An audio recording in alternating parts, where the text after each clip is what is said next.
We upload our personal data to Facebook, Amazon, and Google all the time. But can we use that data to make us happy? John C. Havens thinks so. He's the founder of the Hackathon Project and author of Hacking Happiness, Why Your Personal Data Counts and How Tracking It Can Change the World. Hello, welcome to the agenda. Ambitious book title. We're going to change the world in the next 25 minutes, are we? Yes, Okay, yes, 25, right. 26 minutes. Okay. What is the Hackathon Project, first of all, with app in parentheses? That's a nonprofit foundation I started. Our tagline is connecting happiness to action. We help people track their values because most people don't know that if you don't live to your values, your happiness decreases. And then we match them up with volunteer opportunities because altruism increases your happiness. Okay. We're going to talk about Hacking Happiness, the book, and also how it relates to the Hackathon Project, at least the mandate of it. We talk about things like big tobacco, big pharma. What exactly is big data? Define it for us. Sure. Well, big data is largely a marketing term because it sort of encompasses all the data on the planet ever. Right? So it's sort of, when people are like, how do I use big data for my company? It's like saying, how do I use the internets? How do I use those tubes for my company, right? Big data just simply means there's now an exponential amount of data from our PCs, our mobiles, and the world around us through what's, the Internet of Things, sensors, and what have you. So the idea is, how do you sort of get a sense of your brand through like social media analysis or what have you to go through the clutter and have really actionable insights with the data about your brand? Okay. I have data like everyone else who's ever been on a computer and input anything. What kind of value does my data have to large corporations, say like Google and Facebook? Sure. Well, a lot of it has to do with what's called your personally identifiable information, your PII data. That's actually the stuff that would most recognize you, your unique identity. Things like? Things like your name, social security number in the States, stuff that was only you, your birthday, that type of stuff. And the reason then is because you can then be segmented by various demographics, female, Canadian, et cetera. And then that information can be sold to data brokers to then have you be targeted for behavioral targeting purposes to try to sell you stuff better. Okay, so on Facebook, they can target me with the ads on the side of the column. They know that I'm female, Canadian, various other things by the pictures I upload, the things I talk about online stuff. How do they actually make money off this? I mean, there's the marketing angle, which you can make money off, but how do companies make money off my data? Well, data brokers, it's about a $350-ish billion industry annually. And the logic is marketing and ad agencies and other organizations want a sense of who are the people we're trying to sell to. So they actually buy like research reports and aggregated reports. It's kind of like credit card bureau ratings, but it's segmented very much, sometimes in pretty harsh ways, like sometimes even as granular as people who have had AIDS, people who are, credit risks. Like some of the ways it's that we are sort of parceled up by these data brokers is fairly horrible. Okay. That's big data. We all contribute to all the data in the world. Big data easy. Yeah. Is there a thing called little data? Yeah, there is. Most people now refer to health data that's collected by apps. You may know things like the Fitbit or a Jawbone Up, part of what's called the Quantified Self movement or wearable technology that gathers data passively, which means like heart rate, or a lot of now there's things that can measure like your sweat to have a correlation for stress. And as that data is gathered, it's obviously very sort of intimate about your health, and that's what people usually call little data. Okay, there's a band I can put on my wrist that is going to track how much I sweat to determine... Stress level, yeah. It's a correlation for stress. Okay. Yeah. I won't be getting one of those anytime soon. Okay, so if we're tracking our sweat, I mean, how complacent have we all become about our data being tracked? Very. In the sense of, I also think there's sort of this frustration or like an ennui about like, fine, just take my data, I don't care. Because we've been trained, and not necessarily nefariously, but we've been trained in the internet economy to think it's a fair and equal transaction for me to give a little bit of my personal data in exchange for coupons or, to do like Candy Crush, right?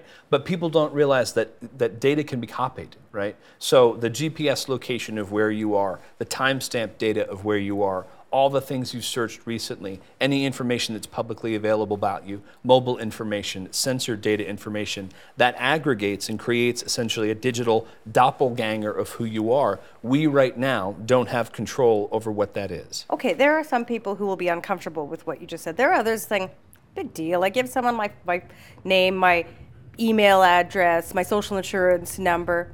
What's so risky about that?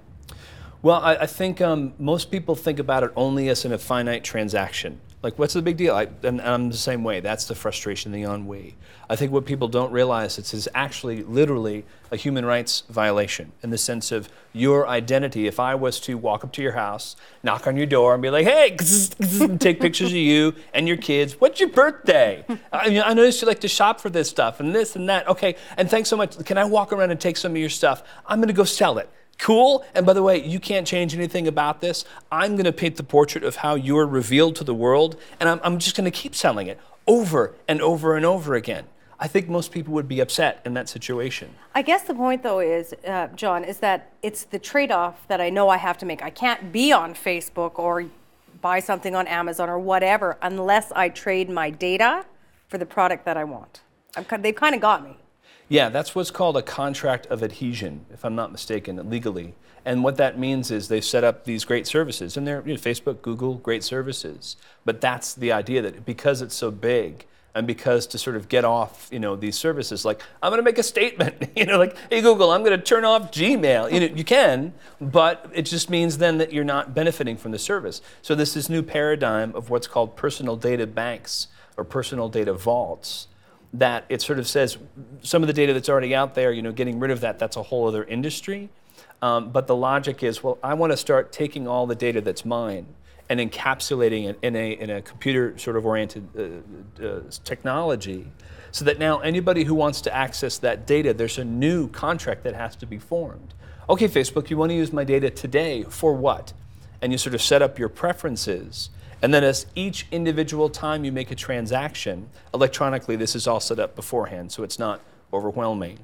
Then you get to decide when that data gets used. Also, these data banks, and there's one like personal.com is a pretty big one in the States, you can kill data, right? So for instance, if you give, and this happens a lot, your data to Facebook, and you're fine with however they're going to use it for advertising or whatever.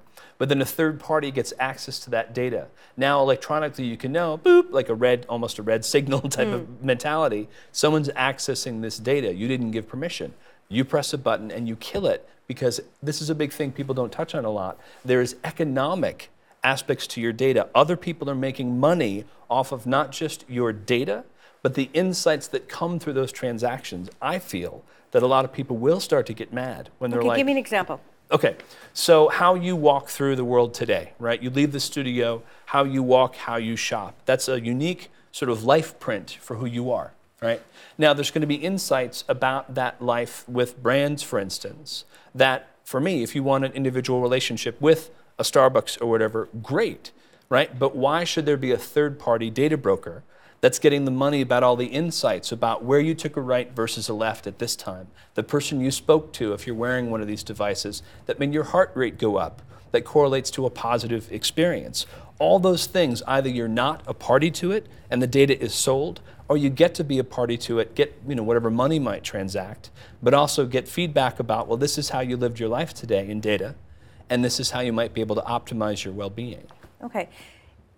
So average person, average Pia, right? How do I profit from my own data?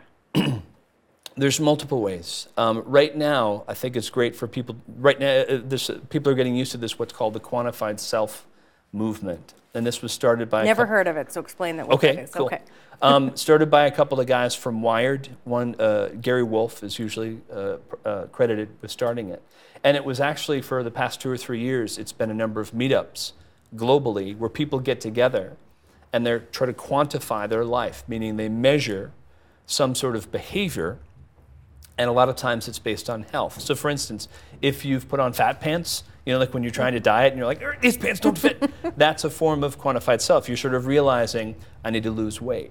And so you pick sort of an area that you want to study, but what quantified self is, instead of just knowing, like, I want to lose weight, right?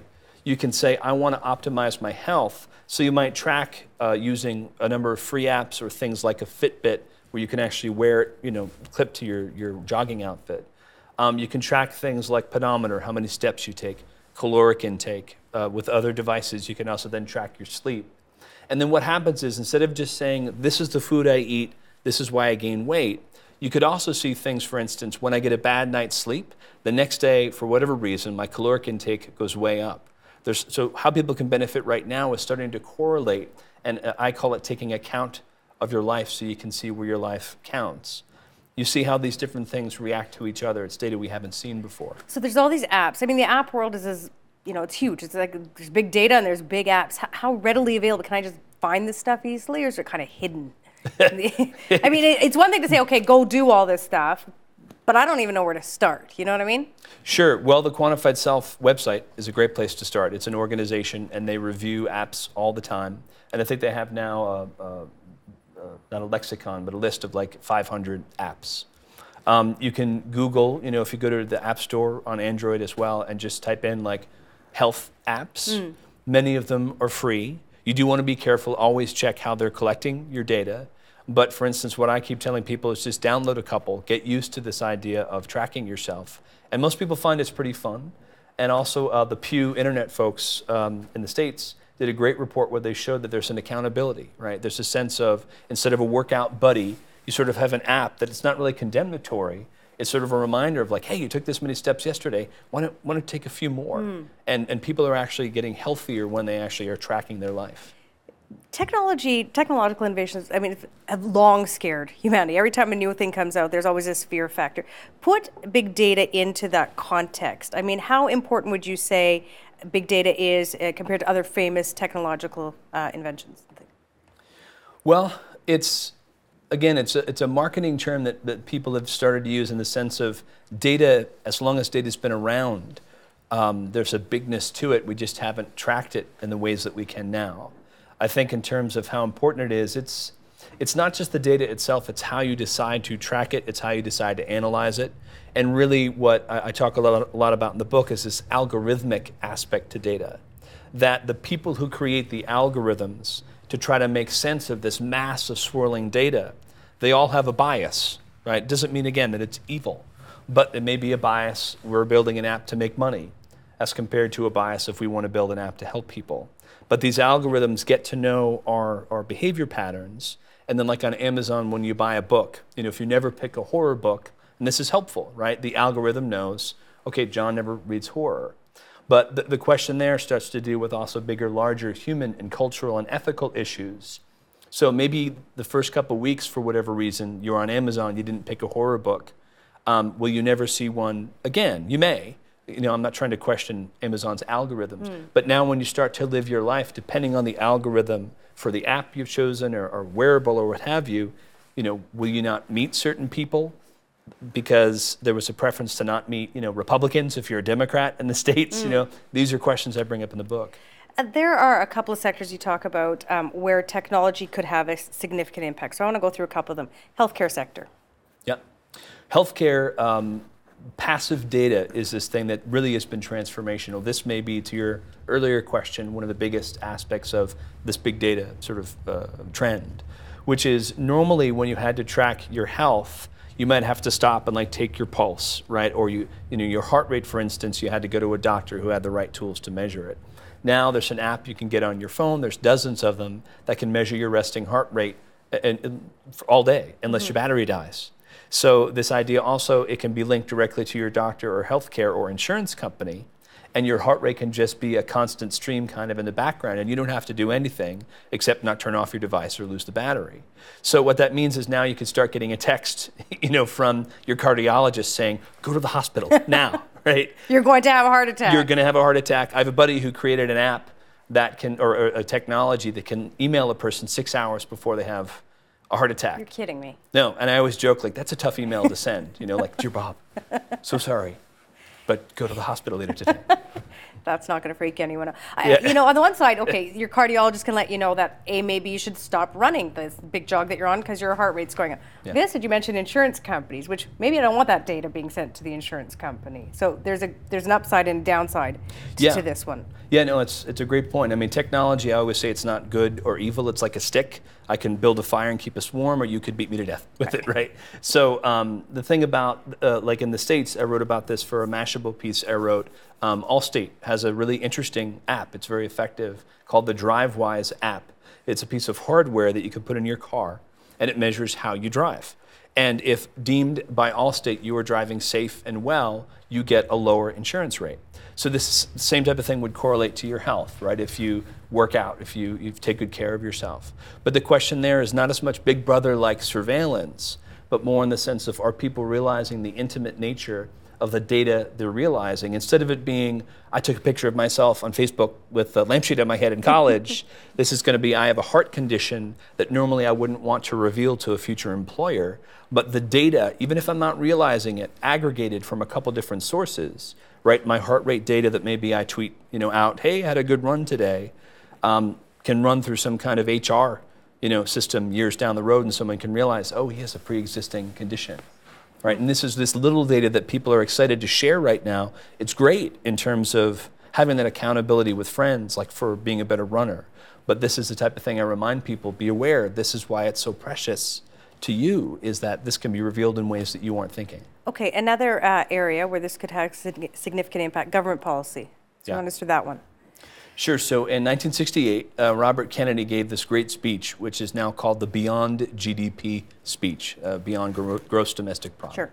And he talked about that this measure of value, because most people don't think of economics as value, they think about it as math. But in the 40s, after the Second World War, the people that got together to create this idea of value said, look, the world has been decimated. We need to increase productivity, we need to rebuild, and the best sort of measure of happiness is growth. And again, in that time period, it made sense. But now, 60, 70 years later, we're still using the same primary measure of value for the entire planet. Meaning we compare GDPs all the time. Compare GDPs all the time. And the logic is when that goes up, happiness increases. And what Kennedy pointed out is he said, look, here's what the GDP measures, right? Increase in goods, and fine, that makes sense. Here's what it doesn't measure. It doesn't measure the environment. It doesn't measure the quality of education for our children. It doesn't measure art. He said, in short, all of the things that make life worth living. So in 1972, the country of Bhutan created this thing called gross national happiness, which are these government-level policy metrics that have now been adopted, if not the exact metrics that are covered, these sort of 10 areas: community well-being, physical well-being, mental well-being, entertainment, art, education. But now countries like the UK with Prime Minister David Cameron, Brazil, China, a number of cities in the States are saying, besides just the fiscal stuff, right, and these are all complements to the GDP, right, we're saying we also need to measure all these other aspects of well-being on a macro level because they mirror how we live our lives on a micro level, right? If all I say to you is, hey, how much are you worth? First of all, you'd be offended, right? Because it's like, I'm not going to tell you my salary and my assets, right? But also it's like, but we were talking, I'm a parent, right? The worth that I have is the fact that I have these kids that I love and adore, and I'm blessed to have them. So should I measure that in my life? Of course I should. And should the government create a place where we can flourish? Doesn't mean that they're dictating how we're happy from a mood standpoint, but they are, with these different metrics, providing ways that all these things can be in balance so everyone has the opportunity to pursue happiness. Okay, we're going to talk in a minute about the hacking happiness end of your book, which is a big part. I shouldn't say the end of the book. But I want to talk about one more sector, and that's a work environment. How's that being affected by all this technology? Yeah, I think it's affected in wonderful ways. A lot of times I talk about not just dystopian, but things to be aware of. So I already mentioned, if people are wearing these devices to work, like stress bands, managers should realize, look, people are going to be sort of revealing, even if they don't mean to, when they're stressed. So rather than it be, again, condemnatory, like every time my manager comes in the room, my stress goes up, right? Is start to use this, but letting employees know who wants to volunteer for this, for instance, and creating policies even to say, in ways that you're comfortable, and there's a lot of companies now doing this around the world, let's measure all the sort of hidden aspect of our lives. So at work, not just in terms of stress and physical things, there's ways to sort of correlate a sense of work that brings you purpose. So it's a glorious sense of, are people doing work and their heart rate is sort of kind of bored, for instance. That may correlate to the fact that they're doing work that doesn't really excite them. You sort of switch them from one division to the other, and now all of a sudden all their different physical data, where they couldn't even express why in words they weren't happy in that other position. Now their body sort of reveals these wonderful things they hadn't thought of before. Well, what's interesting about your take on this is that you've tied our emotion, you see it all through an emotional lens, right? Mm-hmm. All this data and all this technology that we're all part of. How do I use technology now? I want to be happier. How do I improve my well-being? How do I do this? Sure. Well, I have a whole chapter in the book about what I call positive psychology. And my dad was a psychiatrist. He was the inspiration for the book and for my nonprofit. And he had a question, no offense to news folks, but his first question to all of his patients over 40 years was, do you watch the 11 o'clock news? If they said yes, he said, stop watching the 11 o'clock news, only in the sense of, at least in the States, there's this if it leads category kind of sense to the news. And what he was saying is, it's not that you have to deny when you intake certain information, but you can decide and be choiceful about when you want that to happen. So positive psychology is a complement to traditional psychoanalysis. And Freud, I'm being very generalistic, forgive me to all the therapists watching this, but the basic idea is that we as humans are vessels, and pain can be removed through therapy. What positive psychology has said, it's a science, right, for the past 15 years, thousands of global, long-term longitudinal studies that say, well, once we're an empty vessel, why can't we pour in essentially goodness? Why can't we find edifying ways to build up our lives? So a lot of these tests based on things like gratitude, altruism, finding work that gives you a sense of purpose or what's called flow, being mindful, having mindfulness, all of these things are shown to increase what's called intrinsic well-being. And a lot of times happiness, we think about happiness being what's called hedonic happiness, right? That's what they call it in positive psychology. And hedonic happiness is this sense based like on the word hedonism. You get a raise, and for 2 days you're like, I get a raise. And then your buddy gets a raise that's even higher than you, and I didn't get a raise. And it's this hedonic treadmill, you go up and down. Intrinsic well-being, for instance, being grateful, expressing gratitude, and there's so many apps about keeping gratitude journals. Those are the things that show you increase the sort of intrinsic sense of well-being, and it's glorious to see how much it's transforming people's lives, because then this is what literally increases happiness without the need for money. There is, though, we don't usually see these sort of apps and emotions marrying one another. Happiness arguably is not objective. So how do you put the two together? Happiness is a subjective thing.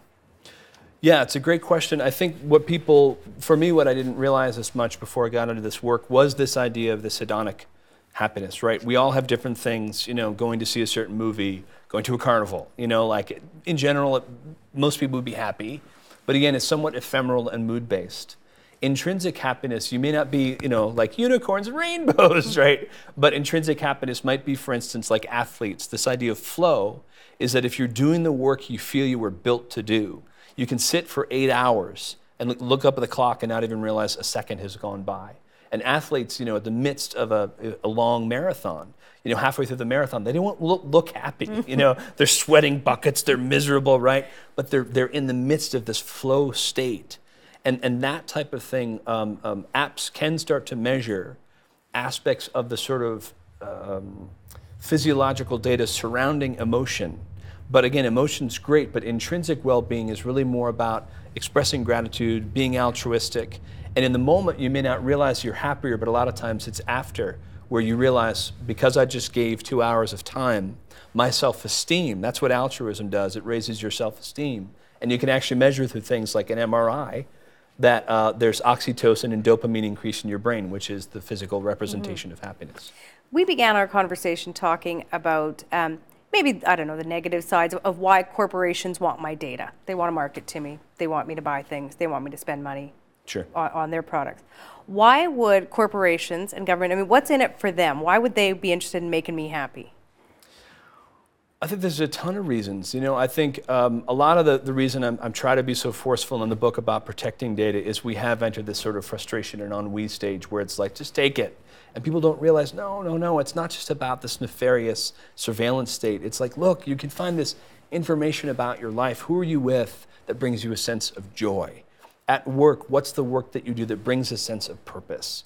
Right? Once that starts to get harnessed and the data is protected, then you start to find these different resources that people normally can't talk about with their emotions, and you can map it.